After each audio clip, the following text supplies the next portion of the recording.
Wie wird es in Frankfurts Klassenräumen morgen aussehen? So oder so?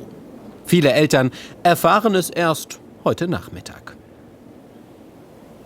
Es ist tatsächlich so, dass wir das erst vor einer Stunde erfahren haben, und zwar per E-Mail. Und auch die Lehrer sind sehr verzweifelt in der Hinsicht, denn sie erfahren auch aus den Medien, wie der Schulunterricht weiterzuführen ist. Aufgrund der schnellen Änderung der Entscheidungen, da können die auch nicht wirklich rechtzeitig reagieren und dann die Informationen weitergeben. Man ist ja verzweifelt.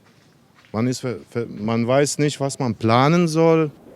Allerdings hat Bildungsdezernentin Silvia Weber am Freitagnachmittag verkündet, dass der Schulbetrieb in Frankfurt kommende Woche wie bislang weitergeführt wird. Am Samstag hatte sie dann angekündigt, lediglich die Präsenzpflicht auszusetzen und wurde heute Mittag dann vom staatlichen Schulamt zurückgepfiffen. Distanzunterricht für alle außer Abschlussklassen und Förderschulen. Nicht nur in Frankfurt, auch andernorts müssen sich nun alle Beteiligten schnell umstellen. Wieder einmal haben wir eine Situation, wo die Informationen sehr spät rübergetragen wurden an die Schulen und dadurch auch an die Eltern. Das heißt, es ist jetzt von den Eltern sehr viel Eigenengagement gefragt, um rauszubekommen, wie die Infektionszahlen sind und ob sie damit rechnen können, dass die Schule demnächst zumacht oder nicht. Auch die Schulen müssen jetzt dort sehr, sehr viel verschiedene Szenarien vorbereiten.